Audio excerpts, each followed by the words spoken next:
Bonjour Agnès Buzyn. Bonjour Caroline. Je le disais, 191 cas de contamination, 61 de plus en 24 heures, 3 victimes.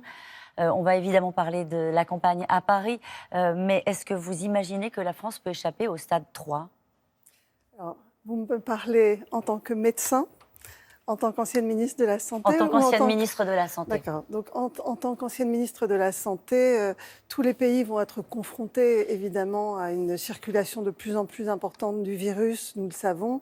Et j'ai préparé, en tant que ministre, évidemment, l'arrivée de ce virus bien avant qu'il n'arrive en France, en réalité, puisque nous avons, dès que l'épidémie a augmenté en Chine, nous avons travaillé à avoir des stocks de masques, faire des commandes, vérifier que les services de réanimation avaient le nombre de machines suffisant. Tout cela a été préparé en amont. Le stade 3 est prêt. Voilà, le stade 3 est prêt avec évidemment la nécessité, c'est ce que font tous les pays, de ralentir la progression du virus. C'est la raison pour laquelle nous mettons les gens en isolement et nous essayons de faire en sorte qu'il y ait le moins de contacts possible. C'est ce que font tous les ministres de la Santé aujourd'hui, mais ça n'est plus aujourd'hui mon rôle, Madame J'entends bien, Brou. mais Donc, dans la campagne, vous êtes souvent renvoyée à votre rôle d'ancienne ministre de la Santé. Pourquoi je vous parle de ça ce matin ? Parce que selon le Parisien, les militaires de l'Oise n'ont eu ni confinement ni test retour de Chine. Vous étiez encore ministre de la Santé à ce moment-là. Est-ce que vous pensez qu'il y a eu du retard à l'allumage ?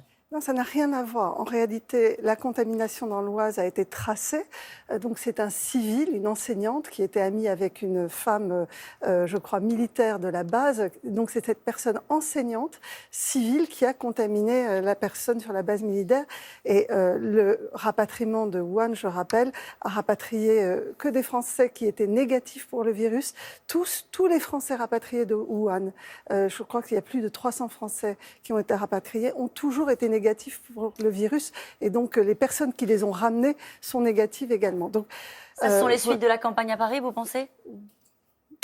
je laisse les commentateurs commenter, mais c'est possible, voire probable. Alors, le Louvre fermé, des spectacles annulés, des restaurants boudés par les touristes après, les attentats, les gilets jaunes, les grèves, Paris est encore touché. Qu'est-ce que vous dites à les commerçants, par exemple, les responsables d'hôtels que vous croisez dans la campagne ? Il faut attendre que ça passe, faire le dos rond ? Alors non, il y a beaucoup de choses à faire pour les accompagner. C'est ce que j'ai dit aux représentants du tourisme que j'ai rencontrés la semaine dernière, et c'est ce que je dis en tant que candidate à la mairie de Paris face à cette crise sanitaire qui arrive.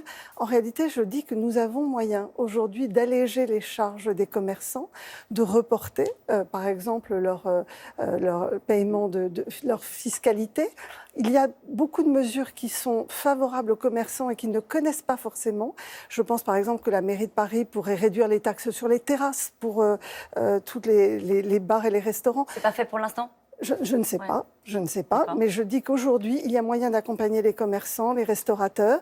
Il faut les aider aussi par un plan Marshall pour maintenir le commerce de proximité. C'est ce qui est présent dans ma campagne aujourd'hui. Et il faudra évidemment relancer l'économie de proximité lorsque tout cela sera passé. Alors, on annule les rassemblements, parfois à Paris, les concerts, on ferme le Louvre, mais on maintient les transports et évidemment la proximité dans les transports parisiens. On pense naturellement au métro. Est-ce qu'il y a des mesures à prendre là aussi ? Alors peut-être qu'il faut remettre votre casquette de médecin ou d'ancien ministre de la Santé pour éviter la contamination, mais est-ce qu'il y a des choses qui pourraient être faites là aussi pour faciliter la vie des Parisiens dans cette crise du coronavirus ? Alors, selon l'évolution, évidemment, donc moi j'attends évidemment l'avis et les recommandations du ministère de la Santé, mais selon l'évolution, on pourrait imaginer que de plus en plus de personnes fassent du télétravail quand c'est possible.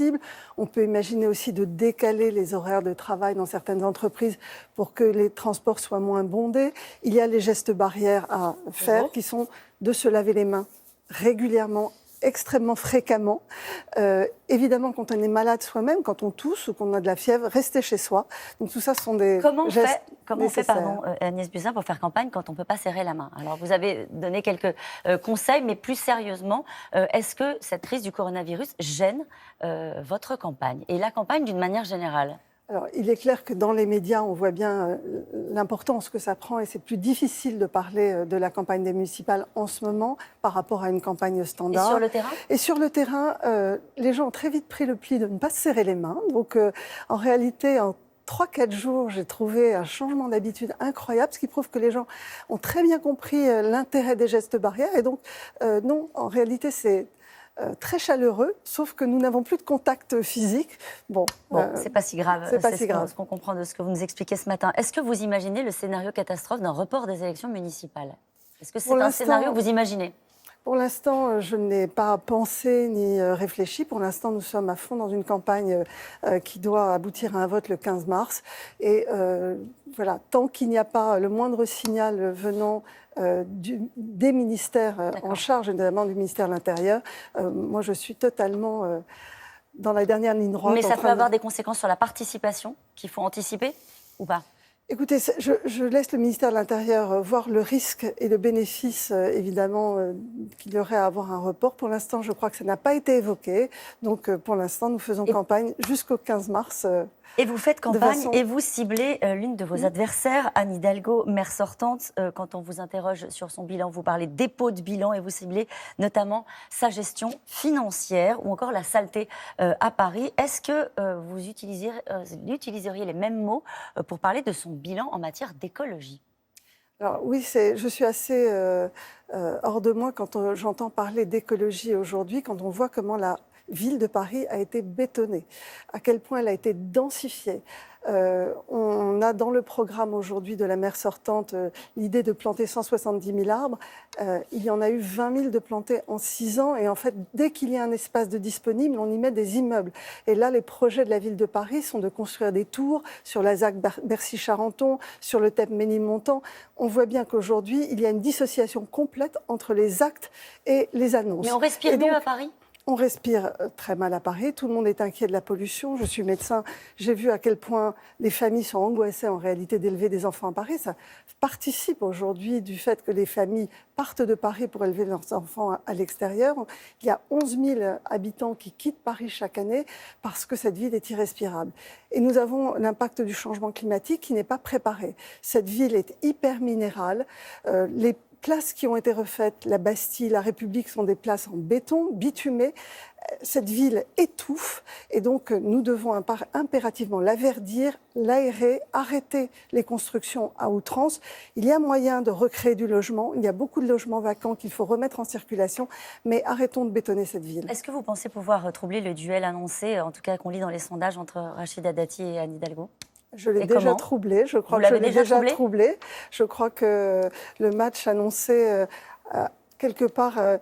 Retour du clivage droite-gauche. Hein, oui, c'était un retour du clivage et de politique assez malthusienne, blanc-noir. Aujourd'hui, j'ai un programme central qui est assez complet, équilibré pour à la fois attirer avec moi des électeurs qui sont sensibles aux questions environnementales ou sociales, mais aussi des électeurs qui sont sensibles simplement à l'ordre dans Paris, parce que l'ordre, c'est ce que doit un maire à ses habitants. Et donc, je pense que mon programme est le plus équilibré de tous les programmes aujourd'hui. Merci beaucoup Agnès Buzyn, c'est à vous Damien.